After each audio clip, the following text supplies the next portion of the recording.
இந்த வீடியோக்குள்ள போறதுக்கு முன்னாடி நம்ம சேனலை சப்ஸ்கிரைப் பண்ணாதவங்க சப்ஸ்கிரைப் பண்ணிடுங்க, பக்கத்துல இருக்க பெல் பட்டனையும் கிளிக் பண்ணிக்கோங்க.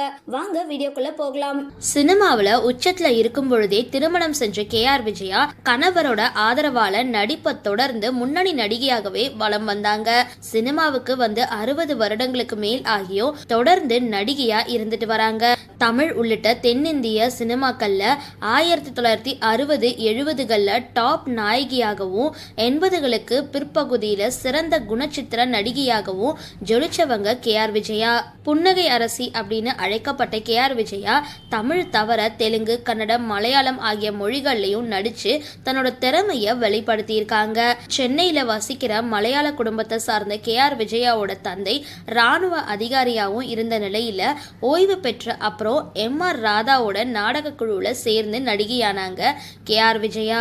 தன்னோட குடும்பத்துல மூத்தவரா பிறந்த நிலையில அவங்களுக்கு ஒரு சகோதரர், 4 சகோதரர்கள் இருக்கிறாங்க. தந்தையோட விருப்பத்துக்கு இணங்க நடிகையான KR விஜயா 1963ல வெளியான கற்பகம் படம் மூலமா ஹீரோயின் ஆனாங்க.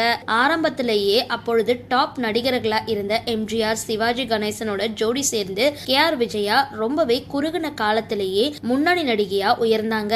ஆண்டுக்கு இவங்களோட நடிப்புல குறைஞ்சது 10 படங்களாவது திரைக்கு வந்துடும். இவங்களோட புன்னகை, பக்கத்து வீட்டு பெண் போன்ற முக அமைப்பு, நடிப்பாற்றல் போன்றவை ரசிகர்களை பெருசா கவர்ந்திருந்தது. அதீத கவர்ச்சி இல்லாம கதையோட தேவைக்கு ஏற்ப கவர்ச்சி காட்டியும் குடும்ப பாங்கான கதைக்கு முக்கியத்துவம் அளிச்சும் நடிச்சுட்டு வந்தாங்க. சினிமாவில உச்சத்துல இருந்தப்போ தந்தை பார்த்த நபரை 1966ஆம் ஆண்டுல திருமணம் செஞ்சுக்கிட்டு நடிப்பிலிருந்து பிரேக் எடுத்தாங்க. அதுக்கப்புறம் குழந்தையை பெற்றெடுத்த அப்புறம் 1969ல கணவரோட ஆதரவோட சினிமாவில 2வது இன்னிங்ஸ தொடங்கினாங்க. மறுபடியும் கதாநாயகியாகவே நடிச்சாங்க KR விஜயா. தொடர்ந்து இவங்களுக்கு பட வாய்ப்புகளும் குவிஞ்சிருந்தது. தமிழ் சினிமாவில வெளிவந்த ஏராளமான பக்தி படங்கள்ல கடவுளணி கதாபாத்திரத்துக்கு முதல் சாய்ஸா KR விஜயா இருந்தாங்க. இதுக்கு காரணமா அவங்களோட முக அமைப்பும் சாந்தமான லுக்குமாக இருந்தது. அந்த வகையில கந்தன் கருணை, திருமால் பெருமை, அன்னை வேளாங்கண்ணி, காஞ்சி காமாட்சி உள்ளிட்ட பல்வேறு படங்கள்ல கடவுளரின் வேடத்துல நடிச்சிருந்தாங்க. தென்னிந்திய மொழிகள்ல சுமார் 500க்கும் மேற்பட்ட படங்கள்ல நடிச்சிருக்க நடிகையா இருந்துட்டு வர KR விஜயா சிறந்த நடிகைக்கான தமிழ்நாடு அரசு விருது, கேரள அரசு விருது, ஆந்திர அரசின் நந்தி விருது, பிலிம்பேர் விருதுகளை வாங்கியிருக்காங்க.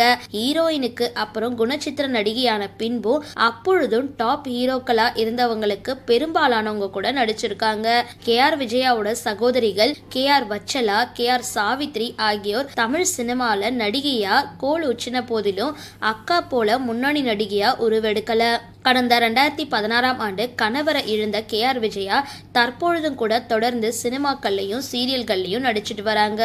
தமிழ் சினிமால தனக்கென ஹெலிகாப்டர் வச்சுக்கிட்ட நடிகையா திகழ்ந்தவங்க KR விஜயா. தமிழ் சினிமால கதாநாயகியா மட்டும் இல்லாம குணச்சித்திர நடிகையாகவும் ரசிகர்களோட மனசை கவர்ந்த நாயகியாகவும் இருந்து 6 சகாப்தங்களா மகிழ்வச்சு கொண்டிருக்கவங்க தான் KR விஜயா. சரி, இந்த வீடியோ பத்தின உங்களோட கருத்துக்களை கீழே கமெண்ட் பாக்ஸ்ல போஸ்ட் பண்ணுங்க. வீடியோ பிடிச்சிருந்தா லைக் பண்ணுங்க, ஷேர் பண்ணுங்க, மறக்காம டிபி காபி சேனலை சப்ஸ்கிரைப் பண்ணுங்க.